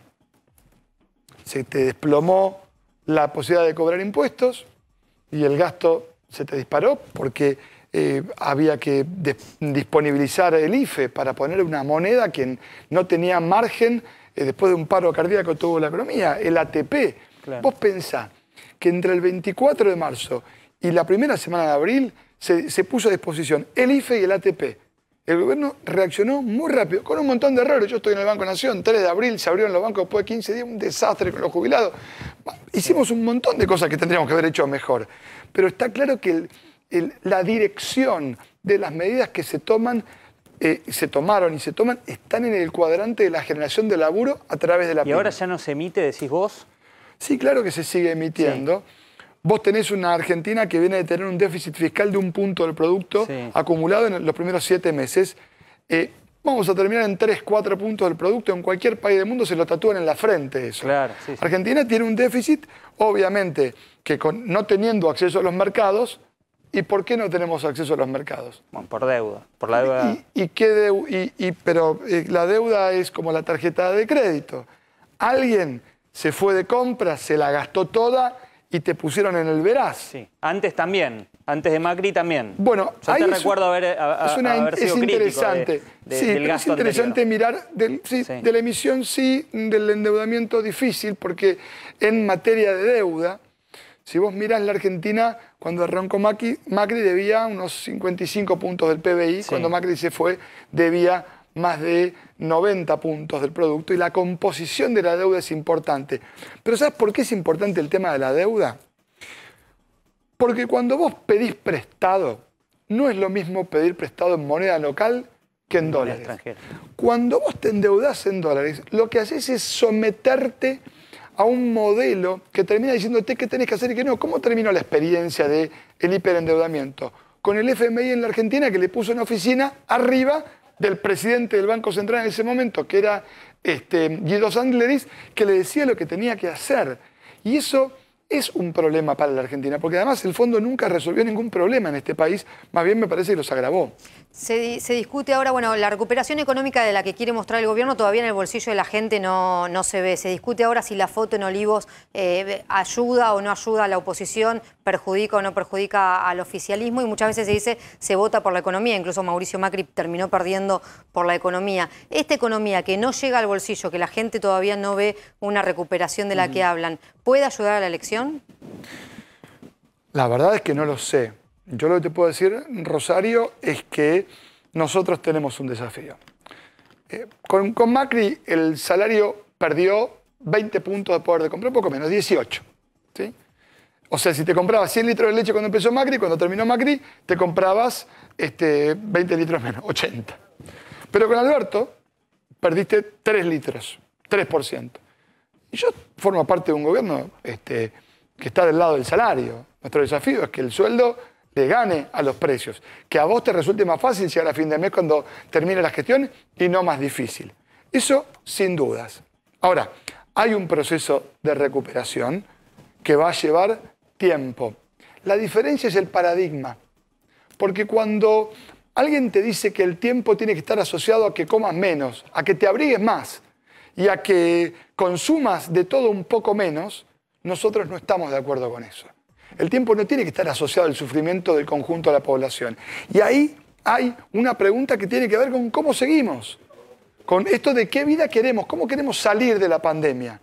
Y nosotros no estamos dispuestos a seguir pidiéndole a quien vive de un salario que se amasije para pagar la boleta de la luz, o que venga el presidente a decirle, ponete un par de medias y un suéter para pasar el invierno. Eso es una barbaridad. Entonces, ahí creo que hay una diferencia muy importante que, bueno, respecto a la recuperación, probablemente hoy no se note. Lo que está claro es que dejó de empeorar. Y nosotros entendemos que hay un proceso de recuperación. Matías, esa es tu mesa de trabajo, ¿no? Tenés el agua, tenés el libro, toma un poquito de agua. Y tenés encuestas que te llegan. ¿Las dejás ahí? ¿Las lees antes de irte a dormir? O decís, no, dámela. Quiero ver ahora cómo está la cosa. Yo con la baña saqué 5,5. Si me preocupo por las encuestas, estoy frito. Yo lo que creo es que nosotros tenemos un candidatazo a diputado nacional que se llama Leandro Santoro. Que si esto te parece un poco de papeles, ayer, 8 de la mañana, estaba Santoro tomando mate, vive en una cosa, yo estaba en el banco, y estábamos charlando de economía, repasando dato por dato, con mucha autocrítica. Se lo ve muy metido a Santoro. Es un genio, ese pibe no para de leer. Y aparte, mira, discusión, ¿por qué nos va mal en la ciudad de Buenos Aires? El debate, encarnizado fue. ¿Por qué nos va mal en la ciudad de Buenos Aires, en La Plata, en Mar del Plata, en la ciudad de Mendoza, en los centros urbanos? Bueno, apareció todo un debate conceptual. Y vos cuando lo pones a Santoro enfrente, tenés un intelectual, además de un dirigente político. Y reconoce muchas cosas que se hacen mal. Pero ¿y por qué no lo haría? No, está bien, bueno, porque no está en el ADN del político reconocer. Será porque uno viene de la clase de otro palo. Laboral. Puede ser.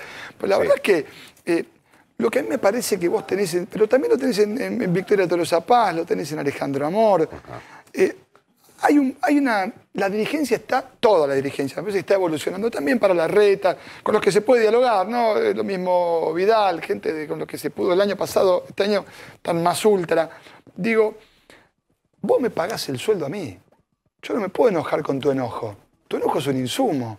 Así que no reconocer lo que se hace mal para poder intentar hacerlo mejor es un error que además no permite honrar el compromiso electoral que tomó el presidente de la Nación cuando dijo que quería combatir el hambre y que iba a repriorizar la manera de gastar en la Argentina, en donde primero estaban los últimos.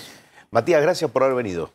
Y lo mejor en este camino, rumbo a la Paso. Muchísimas gracias. Hasta la próxima. Quédate si querés porque vamos a hablar en unos minutos con Carlos Fara. Y está el capítulo político con Nacho Ortelli y con Rosario Ayerdi, que tienen mucha data de lo que viene. Sí, te van a ir adelantando los temas de la próxima semana. ¿Hablamos de encuestas? Sí, hablamos de encuestas en minutos nada más. Quédate.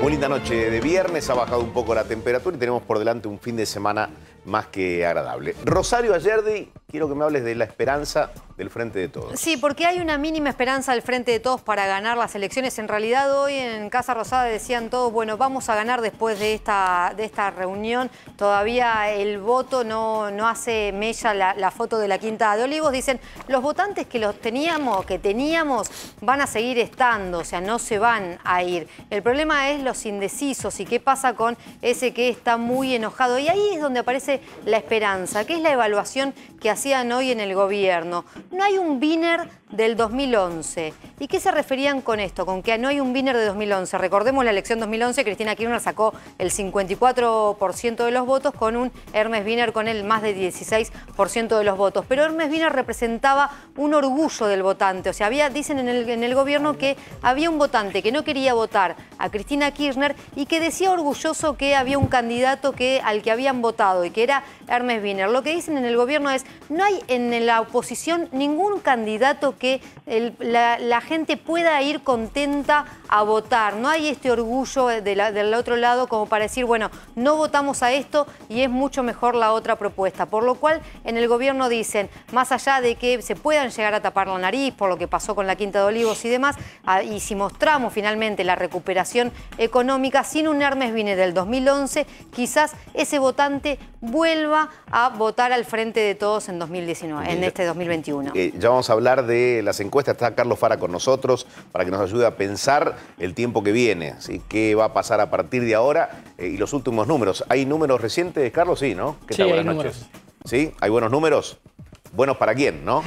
Esa es la pregunta. En un ratito avanzamos. Nacho Ortelli, ¿el presidente empieza una gira? Sí, arranca una gira la próxima semana. Recordemos, Edu, durante la semana que está terminando, estuvo muchas veces con Cristina Kirchner, se juntó 2 veces, se mostró activo, estuvo en el conurbano bonaerense, hizo desembarcos en La Matanza, también en La Plata. Ahora la idea del presidente es salir de gira por el interior. ¿Estaba prevista ya la gira? Estaba prevista, se había trazado con antelación, había sido un pedido de los gobernadores que le habían hecho llegar a Alberto Fernández antes de este escándalo de Olivos. Ahora, pese a la polémica, Alberto Fernández vuelve a salir de gira. La idea es mostrar federalismo, mostrar cierta conexión con los gobernadores.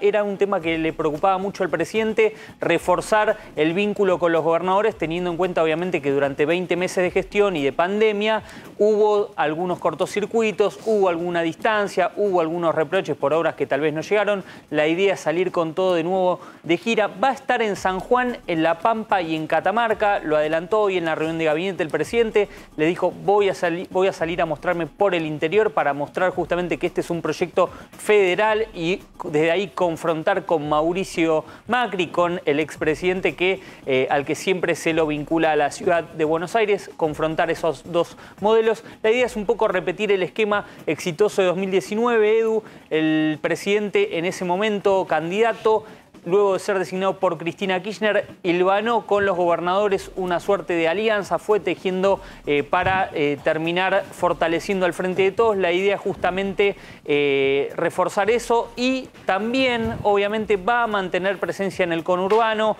va a hacer 1 o 2 bajadas en el conurbano, va a estar de gira, pero al mismo tiempo va a guardarse también la posibilidad de acompañar a algún intendente del Frente de Todos. Gracias, Nacho. Ya está Carlos Fara con nosotros, titular de Carlos Fara y Asociados. ¿Todo bien? Bien, muy bien, gracias. Bueno, ¿nos vas a ayudar a analizar este momento? Cómo no, con mucho gusto. Y las encuestas. Digo, algo que aparentemente cuando uno le pregunta a los candidatos, a los precandidatos, dicen, no, estoy abocado a mi trabajo, no me interesa demasiado. Digo, si hubiera 2 encuestas, una que me da perdedor y otra ganador, ¿el candidato qué suele elegir o qué lee primero? No, la que le da ganador, obvio. ¿La que le da ganador? Sí, sí. Pero no le interesa saber primero qué pasa que no lo votan en tal distrito. Pero como todo ser humano, digamos, siempre busca las buenas noticias, no las malas noticias. Lo que ocurrió en Olivos, las fotos, los videos y demás, lo que pasa con Macri, con Carrió, que también aparecen como denunciados, ¿eso llega al votante? Digo, ¿se traduce en un cambio en el voto o no? Yo te diría que mucho menos que el impacto que la noticia tuvo, ¿no? Obviamente, fue una noticia top desde ya, pero un poco, digamos, como estaban comentando recién los amigos, yo creo que al núcleo duro del gobierno no lo toca, ¿no? Digamos, no significa, digamos, que esté satisfecho o alegre, digamos, con la foto, ¿no? Sí, hay que pasar el momento, digamos. Hay que pasar el momento, pero, digamos, difícilmente vaya a cambiar el voto porque al final, digamos, los votantes hacen una suerte de balance, ¿no? ¿Cuánto de positivo, cuánto de negativo? Bueno, si me parece que hay más positivo que negativo, digamos, me mantengo en el voto que tengo. Y lo mismo pasa del lado de la oposición. Exactamente. O sea, los núcleos duros se mantienen inalterables. Totalmente. Digo, la gente más indignada ya estaba decidida a no votar por el gobierno, digamos, con lo cual eso no lo cambia. Acá el punto central es el voto blando, ¿no? El voto independiente, moderado, que Alberto atrajo en el 2019, que era su gran valor agregado y que hace mucho, digamos, que perdió. ¿Lo perdió todo? Esa moderación. Y yo te diría que perdió mucho. ¿Cuánto ¿no? es el número? Mira, muy simple, digamos, Cristina tuvo 37 en la provincia de Buenos Aires, ¿no? Y después Alberto logró llegar a, digamos, al 52%. Sí. Tenés 15 puntos ahí, digamos, es mucha gente. Entonces, yo te diría que buena parte de eso, una parte se va a quedar de todas maneras, yo te diría que una parte lo perdió y hay mucha gente dando vuelta indecisa. Estos hechos a ese independiente obviamente no lo captás. ¿Qué últimos números tenés? Mira, nosotros estamos ahora en campo, pero en principio yo te diría dos o tres detalles. El primero, tenés mucho nivel de indecisión, ¿no? Digamos, 25% anda dando vuelta, que es muchísimo. Es alto cotejándolo con otras pasos. Sí, faltando 3 semanas, ¿no? ¿De cuánto es habitualmente? No, ya tendría que estar, digamos, en 15 puntos aproximadamente, ¿no? 10 puntos eventualmente, pero es muchísima gente. Segundo, digamos que a los dos coaliciones importantes les cuesta encontrar el piso, ¿no? que es más o menos como 37% para el Frente de Todos, como 33% para Juntos por el Cambio. Ajá. Y a partir de eso te diría que lo que seguramente va a pasar es que van a crecer las terceras y cuartas opciones, ¿no? Digo, la izquierda vuelve a tener cerca de 5 puntos, todos los retazos que hay dando vuelta por ahí. Esper va a crecer algo respecto a la elección de 2019 y bueno, la aparición de Randazzo en Provincia de Buenos Aires, que digo, para nosotros está en un tercer lugar con cerca de 8 puntos. ¿Es toda una noticia el hecho del crecimiento de Javier Milei como candidato?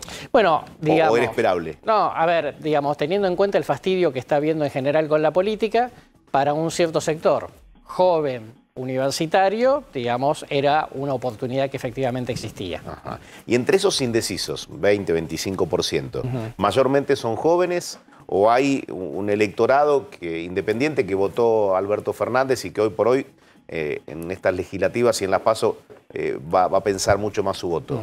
Bueno, hay de las dos cosas, ¿no? Definitivamente en los menores de 30 es donde estamos teniendo el mayor nivel de indecisión.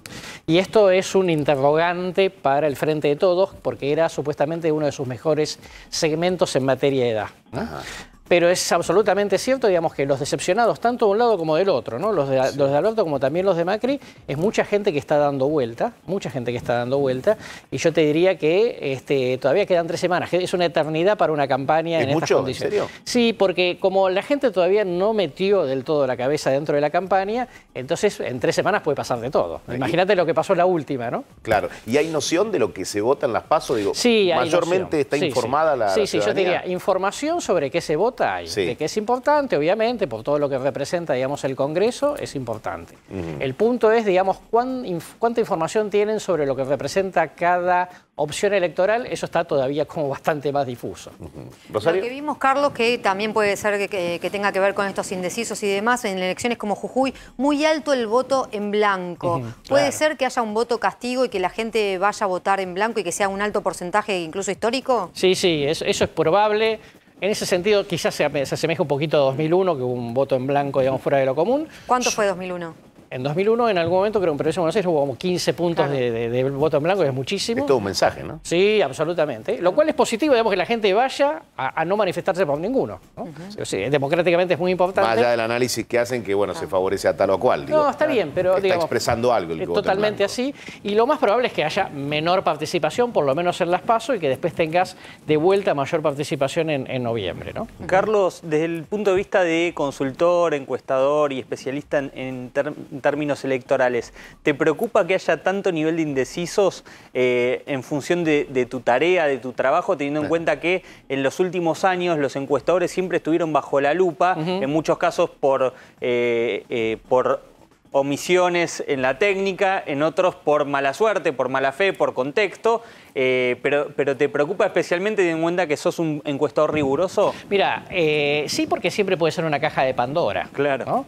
Digamos, el fastidio es, me voy a quedar con lo que voté finalmente porque las otras opciones no me seducen, o, digamos, mando todo al diablo, digamos, y o no voy a votar, o voto en blanco, o termino de votar algo como para un poco castigar el statu quo político, ¿no? Claro. Con lo cual eso es un poco caja de Pandora, digamos, sin lugar a duda, mucho más en esta circunstancia porque es un estado de ánimo muy particular, muy atípico. En el 2001 era bronca y enojo.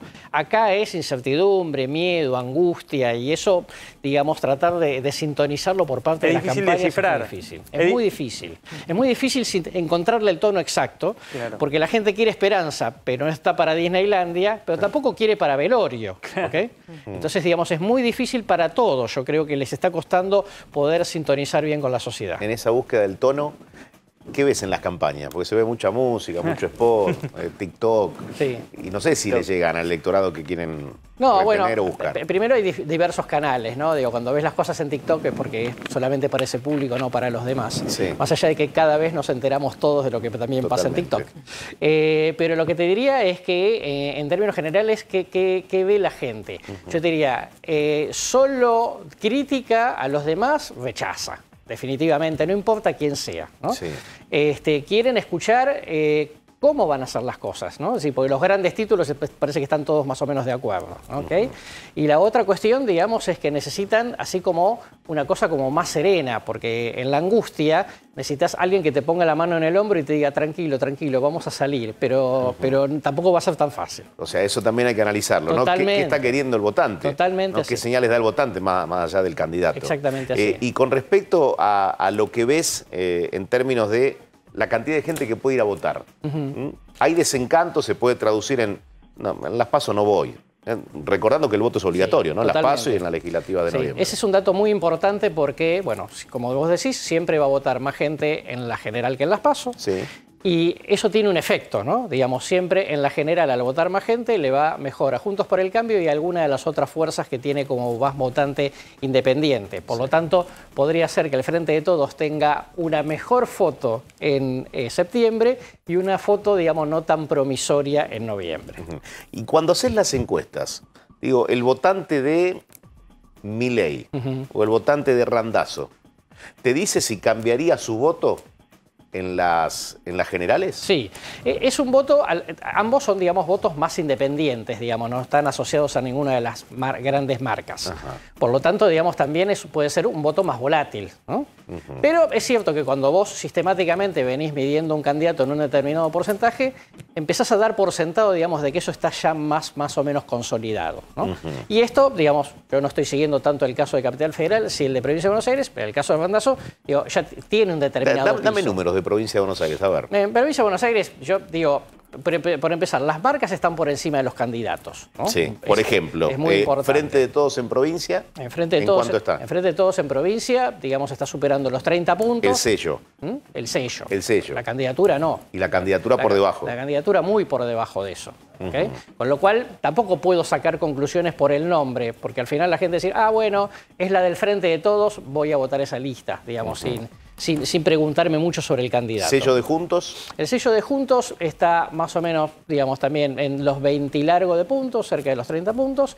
El candidato también por debajo. Los dos candidatos ahí están más cercanos a la marca. Porque hay ¿Está una bien competencia. sumarlos a Santilli y a Manes? Hasta acá te diría que bastante sí, pero de todas maneras es cierto, digamos, que hay algo de Manes que podría escaparse, porque es un voto más independiente y más crítico de Macri, ¿no? Mientras que el voto de Santilli es un voto, digamos, más duro dentro del PRO. ¿Rosario? Como consultor, si te llamara el presidente, ¿qué le diría sobre cuánto afecta la foto de la Quinta de Olivos y cómo se sale de esto? Mira, le diría que el tema es que su valor agregado era la moderación. Por lo tanto, digamos, con este tipo de situaciones su valor agregado se diluye, ¿no? Entonces, yo te diría, es como mutis por el foro en un punto, digamos, como para no volver a traer al tema sobre la mesa, porque el presidente todo el tiempo lo que hace es aclara y aclara y aclara, y entonces las crisis se van extendiendo en el tiempo porque él mismo las va instalando, ¿no? Entonces yo te diría, cambia de tema. Habla de las 2 o 3 cosas que efectivamente en alguna medida la gente le reconoce, que esto es, la crisis mundial era inesperada, me dejaron una situación económica complicada, no es que estoy haciendo las cosas genial, pero estoy haciendo las cosas que mejor que puedo en esta situación. Cometí muchos errores, tengo mucho para disculparme, pero digamos dentro de todo la cosa está empezando a marchar, ¿no? Me parece que él debería concentrarse en eso, digamos, y no tener una gran aspiración de que se lo considere ni revolucionario ni nada por el estilo. Digamos, el presidente tiene que estar enfocado en la tarea, no tiene por qué andar comentando que compuso temas musicales, digamos, durante la pandemia. La gente le está pagando un sueldo para que se aboque, no para que cuente cosas personales de él. La grieta la creó la política. La grieta la creó la política, sí. ¿La alimenta la ciudadanía? Porque si siguen teniendo altos porcentajes digamos, de intención de voto, de imagen, los candidatos principales del Frente de Juntos, quiere decir que más allá del crecimiento de alguna fuerza alternativa, la gente termina alimentando esa grieta. Bueno, a ver, 70% de la gente dice que la grieta le hace muy mal a la Argentina, sí, ¿no? Y en los grupos focales es muy claro que la gente dice la grieta es de la política, no tanto de la sociedad, y es un negocio para que cada uno lleve agua para su molino. Inclusive los núcleos duros de las dos coaliciones. Eso en primer lugar. Ahora, cuando vos llegás a la mesa de votación, es pasto pollo, ¿no? Digamos, tenés un menú acotado. No es lo voy a votar a Bataglia porque me gusta como persona, ¿entendés? Porque no está en la mesa. Entonces vos decís, mirá, Frente de Todos, cometió muchos errores, pero Macri mirá el lío que le dejó. ¿Y sabés qué? no es que me guste mucho, pero me voy a quedar acá. O al revés, ¿no? Lo voté a Alberto por la moderación, pero mirá el desastre que está haciendo, entonces voy a votar a Juntos por el Cambio. O sea, en el cuarto, que no es oscuro, cerrar los ojos y hacer ese análisis. Exactamente, digamos, optás, quizá por lo menos malo, como está pasando en la política contemporánea en todos lados, pero en definitiva esas son las opciones. O podés votar en blanco, ¿no? Pero en todo caso, digamos, no es tanto la cuestión de que si algo me molesta, necesariamente ya no voto esa fuerza política. De vuelta, la gente hace balances en este sentido. Bien, la última. ¿Considerás que el presidente puede recuperar terreno del que perdió en este último tiempo? En materia de la autoridad que le reclaman muchos, la presidenta lo respalda, pero a la vez lo perjudica al decirle no estés nervioso, totalmente, enfocate y demás. Muy difícil, ¿no? Porque cuando vos generás una decepción es muy difícil volver de esa decepción. Tendría que pasar algo muy excepcional, porque en la medida en que Cristina vuelve al ruedo, se convierte ella en líder y candidata en la práctica del espacio político, la figura del presidente se diluye, entonces es muy difícil volver de esa situación. Carlos, ¿venís la semana que viene? ¿Decís quién gana? Sí, claro. Muy bien. Gracias por haber venido. No, por favor. Hacemos una pausa muy breve. Resta mucho todavía de Rosario, de Nacho y de Martín, que habló de varios temas judiciales para prestarle mucha atención. Un minuto y volvemos.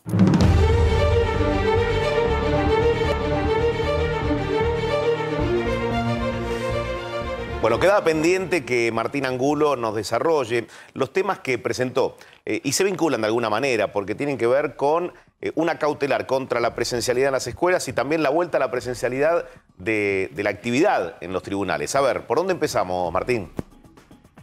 Empecemos por las clases, Eduardo, Dale. si te parece. Un juez rechazó un pedido que hicieron padres y madres para que en este regreso ya más completo y normal a las escuelas haya algunas cuestiones que se sigan manteniendo para que un grupo de chicos puedan optar por no ir a las clases o haya alguna serie de cuestiones que se les respeten para aquellos que opten por no ir porque todavía se está en pandemia, como por ejemplo que no le pasen la falta o que no tengan el problema con las vacantes. Un juez de la Ciudad de Buenos Aires dijo que no, que la decisión del gobierno de la Ciudad de Buenos Aires de la presencialidad plena está basada en un montón de decisiones y datos epidemiológicos que están avalados y que ahora no se pueden contradecir desde la justicia y por lo tanto rechazó el planteo para poder tener alguna suerte de excepción para no asistir a clases de quienes lo estaban planteando. Y por el otro lado, donde sí va a haber vuelta a la presencialidad, así como es en el caso de las clases, es en la justicia. Hoy la Corte Suprema de Justicia de la Nación dispuso que a partir del 1 de septiembre todos los empleados, jueces, funcionarios que tengan una dosis de la vacuna pueden ser obligados a volver, si se los requieren sus superiores, a trabajar presencialmente. ¿Quiénes quedan exceptuados? Las embarazadas y aquellas personas más expuestas al virus que con una orden médica no puedan volver. Igual esto no significa que el 1 de septiembre la justicia sea como antes de la pandemia. ¿Por qué? Porque la Corte también dispuso que se deben seguir cumpliendo todos los protocolos sanitarios y hay muchos lugares en la justicia, te diría que la mayoría, que no respetan estos protocolos para una presencialidad plena. Por lo tanto, seguramente va a haber mucha gente que siga haciendo trabajos remotos desde el 1 de septiembre. Perfecto. ¿Qué más, Angulo? Hasta acá llegamos. Bien, ¿cómo está usted? Bien, todo bien por suerte, ya de alta epidemiológica de hoy, así que el lunes, si no les molesta, estoy con de Canosa, Muy bien. con Canosa arrancaba el lunes. Vuelva También. Ahí está. También, bueno. Muy bien. Sí. No hay voy con Edu. Vuelva mejor, Angulo. Sí. Vuelva mejor. ¿Sí? Es la idea. Es la idea. Gracias y buen fin de semana. Señor Nacho Ortelli, es suyo el cierre. A ver, ¿qué pasa con Macri? Jugate. Bueno, Mauricio Macri hoy se metió de lleno en la campaña con María Eugenia Vidal, salió del aislamiento por el cual tuvo una denuncia, fue a Retiro, estuvo con Vidal, pero también mandó un mensaje en distintas internas de Juntos por el Cambio. Por ejemplo, hoy publicó su gente una foto con José Cano, candidato a senador por Tucumán, con José Cano y Silvia Elías de Pérez. Tiene pensado viajar a Santa Fe, ahí apoya a la fórmula que encabeza Federico Angelini. Está tratando de tantear en Juntos por el Cambio qué efecto negativo puede tener en la campaña la presencia de Macri. Recordemos, así como tiene un núcleo duro que lo vota y que lo apoya, tiene un núcleo duro que lo rechaza. Por lo tanto, mostrarse cada candidato con Mauricio Macri puede tener un beneficio pero al mismo tiempo una contra. Y en esto se inscribe las dudas que hay en torno a si va a acompañar y a mostrarse junto a Diego Santini en las próximas horas. Hay quienes dicen que lo va a hacer. Hasta último momento está todo encapsulado, teniendo en cuenta que también en Juntos por el Cambio intentan evitar algún tipo de escrache, así como también ocurría en su momento cuando era presidente, se encapsulaba sus visitas y sus recorridas. Ahora también se hace en campaña, así que hay expectativa e incertidumbre respecto a los próximos movimientos de Macri. Rosario, se suben al ring, digo, se invitan unos a otros, ¿no? Me refiero Cristina Fernández y Mauricio Macri. Digo, siguen ahí en el primer lugar. Siguen en el primer lugar. ¿Te acordás que hace algunas semanas hablamos de que el oficialismo iba a tratar de dejar atrás a Mauricio Macri en la campaña electoral, empezar a hablar del futuro, pero obviamente la foto de Olivos complicó todo y ahora Mauricio Macri volvió al ring para el Frente de Todos, lo pone en escena y festejan cada vez que aparece el expresidente en campaña electoral. Muy bien. Gracias, Rosario. Gracias por todo. Venís el viernes, ¿no? Se siente que es viernes, ¿no? Sí. El cuerpo lo sabe, me parece muy bien. Señor Nacho Ortelli, que tenga un buen fin de semana. Mañana sintonizo temprano. Sí. Me levanto viéndote, 6 de la mañana. Incomprobable, si no mandan un mensaje incomprobable. Mamá Graciela te va a ver. Supongo que dormirán hasta tarde. Fanáticos tuyos, sí. Bueno, muy bien. Los invito mañana a las 7 en vivo el sábado. Ya llega Rolando Graña con su gran programa de todos los viernes para acompañarte en A24. Te lo recomiendo. Buen fin de semana. Pásalo bien.